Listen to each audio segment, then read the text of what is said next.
Section 301 हमारा क्या बात करता है, बीएनएसएस का 301 हमारा डेफिनेशन बात कर रहा है। सिर्फ दो चीज़ें की डेफिनेशन बताई गई है, जो कि डिटेन और प्रिजन। ठीक है, डिटेन मतलब क्या है, इसके अंतर्गत वे व्यक्ति हैं जो हिरासत में लिए गए हैं, चाहे वो प्रिवेंशन डिटेंशन एक्ट जो है उसके अकॉर्डिंग अगर कोई हिरासत में लिया गया व्यक्ति है तो वो भी यहाँ पे डिटेन माना जाएगा। ठीक है, सेकंड हमारा प्रिजन क्या है, प्रिजन में क्या क्या आएगा, प्रिजन में नॉर्मली जो जेल होती है, सेंट्रल जेल हो गई या फिर डिस्ट्रिक्ट जेल हो गई, वो तो आएंगी लेकिन इसमें जो सब्सिडरी जेल होंगी, अधीनस्थ जेल होंगी, वो भी इसमें कंसीडर की जाएंगी, वो भी प्रिजन की डेफिनेशन में कवर होंगी। ठीक है, और नई चीज और एक यहाँ पे है सुधार गृह। ठीक है, जो सुधार गृह होते हैं, जो अपराध करने के बाद जो उनको सुधारने के लिए रखा जाता है, तो रिफॉर्मेटरी वगैरह इसमें शामिल की गई है। एक सब्सिडरी जेल, एक रिफॉर्मेटरी और एक वोस्टर संस्थान। यानी कि यहाँ पे क्या है, किशोर अपराधी जो कि छोटे बच्चे हैं वो अपराध करते हैं तो उनको सुधारने के लिए रखा जाता है, तो वो 3 चीजें यहाँ पे शामिल की गई, इतना ही आपको याद रखना है। ठीक है, सब्सिडरी जेल आ गया, और सुधार गृह आ गया, और एक वोस्टर संस्थान हो गया। और फर्स्ट वाले में सिर्फ आपको इतना याद रखना है कि जो प्रिवेंशन डिटेंशन के अगेंस्ट में कोई व्यक्ति डिटेन किया जाता है तो उस व्यक्ति को भी डिटेन कहा जाएगा। तो यहाँ पे 2 डेफिनेशन यहाँ पे इसलिए दी गई हैं ताकि आगे हम सेक्शन 24 चैप्टर 24 में पढ़ेंगे तो उनका अर्थ यही लिया जाएगा जो कि यहाँ पे डेफिनेशन में दिया गया है। Hello everybody, welcome back to channel. तो अपन वापस से आ चुके हैं एक नए टॉपिक पे। ठीक है, आज से हम पढ़ेंगे बीएनएसएस। ठीक है, भारतीय नागरिक सुरक्षा संहिता।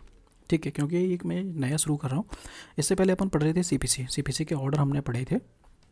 ठीक है, तो आप लोगों को बहुत पसंद आए। ठीक है, तो वैसे व्यू कम थे लेकिन ठीक था जो भी है।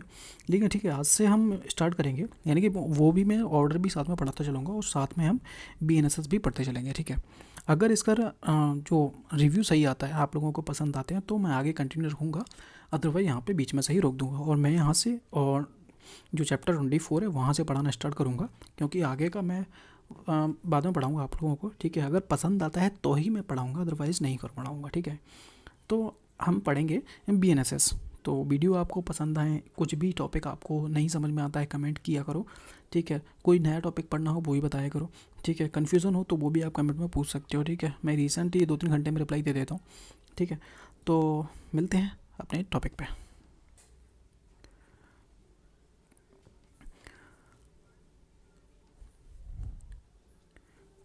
बीएनएसएस यानी कि भारतीय नागरिक सुरक्षा संहिता का सेक्शन 301 है, जो बात करता है डेफिनेशन के बारे में। यहाँ पे 2 डेफिनेशन की बात की गई 301 में।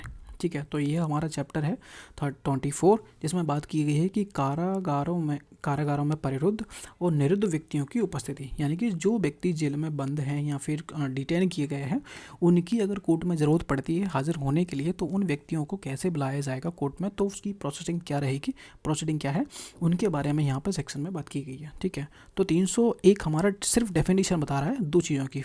ठीक है, एक डिटेन की और एक प्रिजन की। ठीक है, तो सबसे पहले मैं कन्फाइन और डिटेन की कन्फ्यूज़न दूर कर देता हूँ जो भी आपको हो सकती है।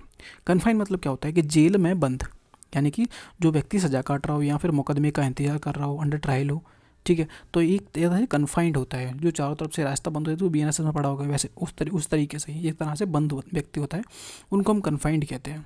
ठीक है, और डिटेन क्या होता है, डिटेन होता है एक अस्थायी रूप से हिरासत में लिया गया व्यक्ति होता है। ठीक है, संदेह के आधार पर जैसे कि अरेस्ट कर लिया हो, कानून व्यवस्था बनाए रखने के लिए उसको अरेस्ट कर लिया हो और जांच के दौरान उसको बिठा के रख लिया हो। जैसे सीधा अगर डिटेन याद रखना है तो इतना याद रखिएगा, किसी व्यक्ति को ले जाके पुलिस स्टेशन में बिठा लिया गया है तो उसको हम डिटेन इसलिए आपको याद रहेगा।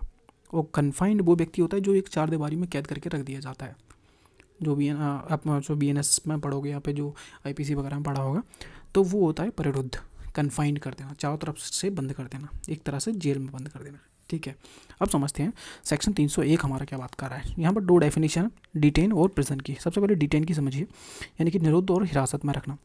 इसमें किसी व्यक्ति को हिरासत में रखना जैसे कि जेल में शामिल है, चाहे वह व्यक्ति निवारक निरोध यानी कि प्रिवेंशन डिटेंशन जो लॉ है उसके तहत हो या फिर किसी अन्य लॉ के तहत हो। यानी अगर किसी व्यक्ति को बिना किसी अपराध सिद्ध हुए रोका गया है, जैसे कि थाने बैठा लिया जाना, उस व्यक्ति को रोका गया है, तो वह भी हम डिटेन उसको कहा जाता है। इसमें सिर्फ एक ही डेफिनेशन दी है ये वाली, कि प्रिवेंशन डिटेंशन के अनुसार अगर किसी व्यक्ति को डिटेन किया जाता है तो वो भी डिटेन के अंतर्गत आएगा। ठीक है, जो आपकी डायरेक्ट लैंग्वेज है उसमें सिर्फ यही दिया है। अब आगे सबसेक्शन 2 देखिए। सबसेक्शन 2 कह रहा है कि प्रिजन में क्या आएगा, यानी कि कारागार जिसमें बंद होते हैं व्यक्ति, जेल वगैरह।